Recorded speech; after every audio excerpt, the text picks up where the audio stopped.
Pada tasahud menggerakkan jari, apakah akan melemahkan godaan setan kepada kita karena setan telah kita gebuk dengan besi belasan kali setiap hari? Mohon penjelasan. Itulah setan ya. Itulah setan. Jadi dia tidak punya kerjaan apapun kecuali menggoda manusia. Maka tidak bisa kita menghentikan gitu. Adapun melemahkan tidak boleh dengan ra'yu kita. Ini salah satu dengan dalil. Kita laparkan perut kita dengan puasa gitu. Ini kan dalil juga. Secara ra'yu dengan puasa lemah, gimana bisa melawan setan? Nah, justru dengan puasa lapar, haus, lemah itu bisa melawan setan, terutama masalah syahwat.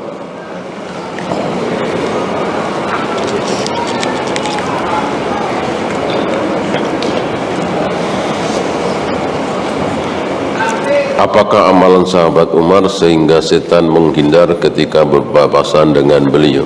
Tidak ada keterangan dari Nabi SAW. Yang jelas ketakwaan beliau, keilmuan beliau, keikhlasan beliau dan seterusnya. Yang mana wallahu a'lam. Kecuali Nabi terangkan gitu. Kecuali Nabi terangkan, misalnya, apa amalanmu wahai Bilal sehingga aku dengar bunyi sendalmu, alas kakimu, terumpahmu sudah terdengar di surga? Kan ada jawabannya. Salat sunat wudu. Kalau nggak ada keterangan dari Nabi, kita tidak boleh mereka-reka.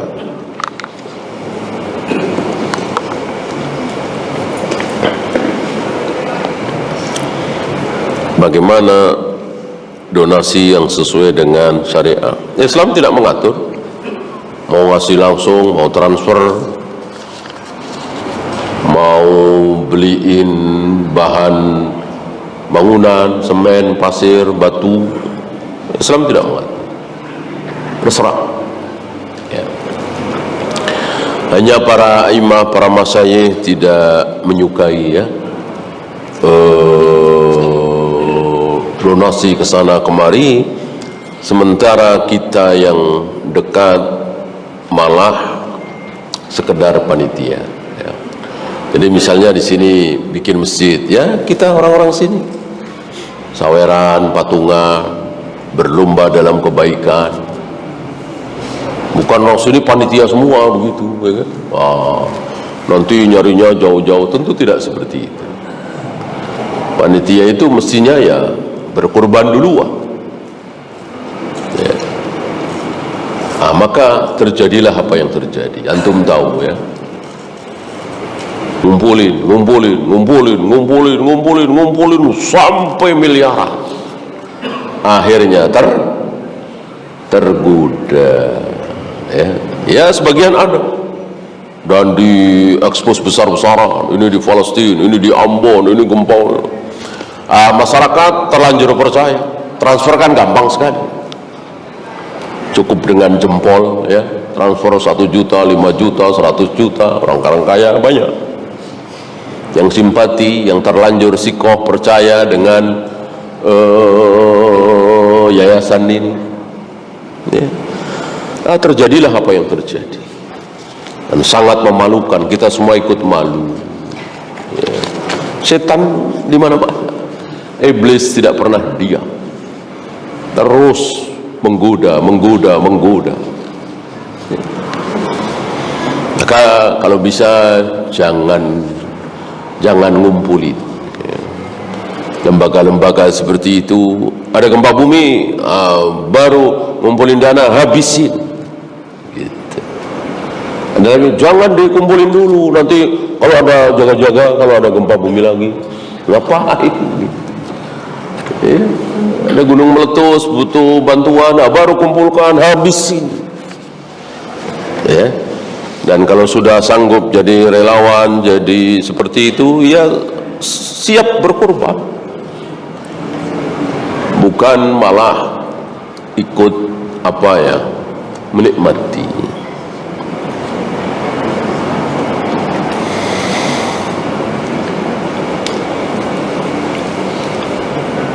Apa saja yang boleh kita mengadakan acara makan-makan? Makan-makan itu ibadah mahdhah apa ghairu mahdhah? Ghairu mahdhah, maka kapan pun boleh. Nggak ada apa-apa, makan-makan juga boleh, ya kan? Asal jangan ada ritualnya, jangan ada baca ini baca itu. Makan-makannya doang boleh.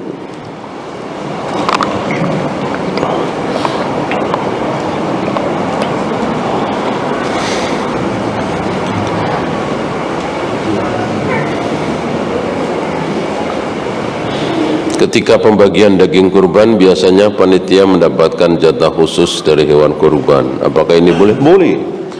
Jadi hari raya ini, Idul Fitri, Idul Adha terutama, hari bersenang-senang.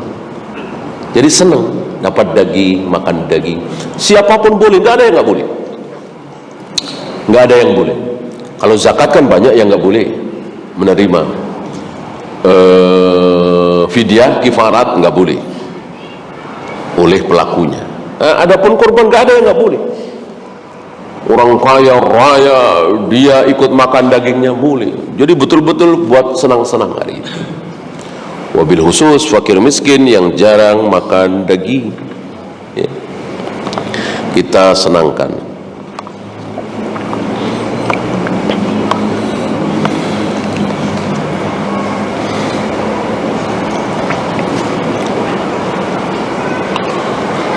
Apakah termasuk wajib haji ketika tidak punya uang tapi punya tanah yang luas? Iya, tanah kan bisa dijual, ya kan? Berarti dia punya uang sekian ratus juta, berarti wajib kan? Ketika antum sudah store yang berapa itu, 25 juta, insya Allah sudah gugur kewajiban. Sudah ada niat kan? Walaupun berangkatnya 20 tahun lagi, 30 tahun lagi, dan ternyata kita sudah mati, kita sudah menggugurkan kewajiban. Kan bukan salah kita, maunya kita berangkat tahun depan, 2 tahun lagi. Tapi memang karena gara-gara riba menjadi semakin banyak, semakin panjang, bukan salah kita.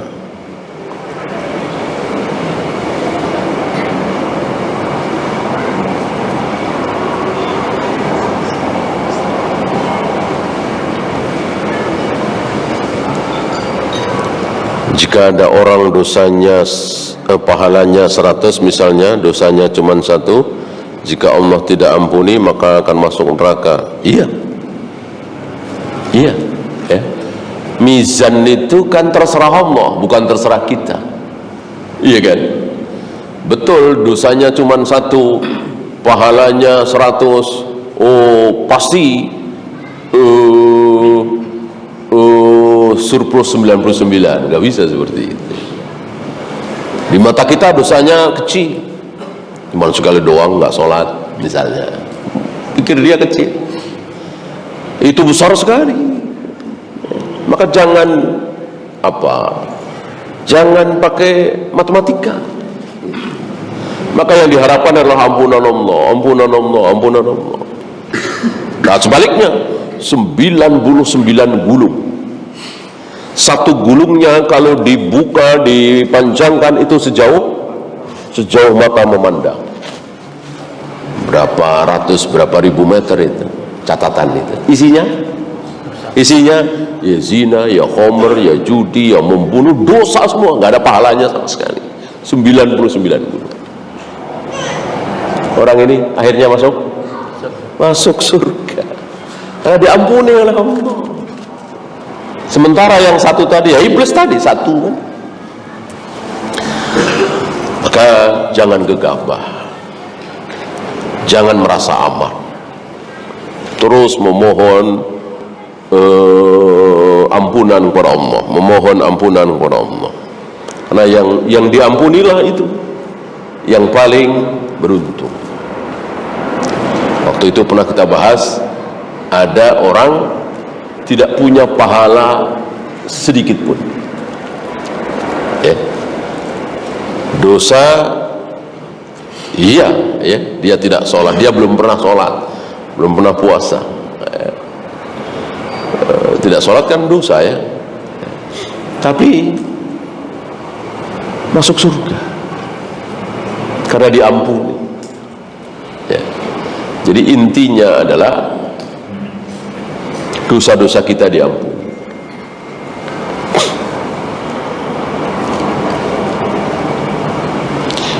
Apakah sedekah yang diniatkan untuk orang yang sudah meninggal akan sampai pahalanya kepada orang tersebut? Iya, dengan syarat. Iya, dengan syarat. Apa syaratnya? Satu, dia orang tua kita, kakek nenek kita, buyut kita terus ke atas, gitu. Dua, dia ikut andil dalam sedekah kita. Ya. Saya rajin sedekah misalnya, si fulan ini bukan orang tua saya, ikut dapat pahala. Kenapa? Dia selalu nasihatin saya, ya, sedekah, kamu harus sedekah, sedekah. Dia ikut dapat pahala. Ya. Tapi kalau nggak ada andil, bukan orang tua kita, kalau dapat juga karena kita niatkan, batal ayat, batal hadis. Idza mata ibnu adam min qata amaluhu illa min salasin, batal hadis ini. Wa alaysa lil insani illa ma sa'a, di surat An-Najm, batal ayat ini. Kalau seandainya ada orang meninggal, saya nggak kenal itu siapa, muslim ya. Nah, cuman saya pingin dia dapat pahala dari saya. Ya Allah, saya sedekah, pahalanya buat dia. Kalau nyampe, batal itu. Wa alaysa lil insani illa ma sa'a. Manusia tidak mungkin mendapatkan pahala kecuali apa yang dia usahakan sendiri. Bolehkah makan daging mentah? Adakah larangan? Nunggu larangan apa nunggu contoh dari Nabi? Ya, nunggu larangan. Apakah ada contoh dari Nabi makan daging mentah? Nah, ini nggak paham ya. Nah, ini masalah dunia, bukan menunggu contoh dari Nabi, tapi menunggu larangan. Adakah larangan? Adakah? Nggak ada kan? Mana ada larangan makan daging mentah? Kalau doyan ya, kalau mau.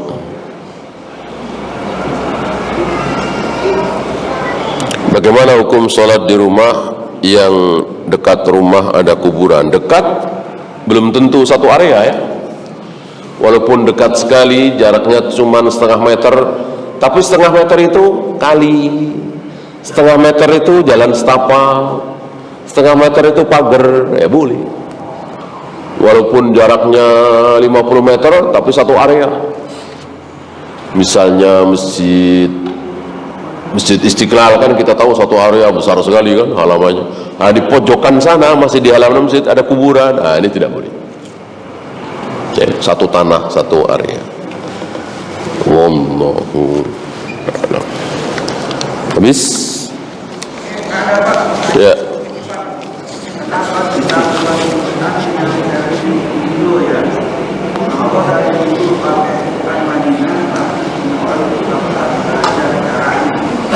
Madinah kenapa? Kenapa kita buat Quran yang versi Indo ya? Kalau dari dulu pakai Quran Madinah, pasti semua orang terpaksa belajar bacaan. Al-Quran versi Indonesia. Kenapa enggak versi Madinah? Ini semua teknis. Memang di zaman Rasul dan para sahabat ada versi-versi seperti itu. Ya, ini masalah teknis saja. Rasul dan para sahabat rata-rata tidak mengenal tulisan kan. Bahkan awal-awal di tulisannya Al-Quran itu jangankan fathah kasrah, titik aja nggak ada. Ya, ini ba apa nun nggak tahu. Kalau kita nggak tahu ya, ya karena mayoritas para sahabat hafal, ya bisa diraba dan tahu. Ya. Ya sekarang kan bukan titik lagi, bukan fathah kasroh lagi, bahkan idhar ada tandanya, iklab ada tandanya, itu tambahan saja. Tidak ada dari Rasul dan para sahabat, teknis saja supaya memudahkan. Ya. Ya, para sahabat begitu ada ba, ya nggak usah sahabat lah kita, ba, sin, mim, alif, lam, lam, ha, tentu antum tanpa fathah, tanpa kasrah antum bisa baca bismillah. Ya, alif, lam, ro, ha, mim dan seterusnya, Ar-Rahman, Ar-Rahim, karena saking hafalnya. Kira-kira begitulah para sahabat. Ya. Jadi jangan urusan teknis itu lalu dipanjang lebarkan jadi perselisihan seolah itu menjadi syariat. Ya, teknis saja untuk memudahkan. Wallahu a'lam. Ya, itu saja kita akhiri. Subhanakallahumma bihamdika asyhadu an la ilaha illa anta astaghfiruka wa atubu ilaik. Assalamualaikum warahmatullahi wabarakatuh.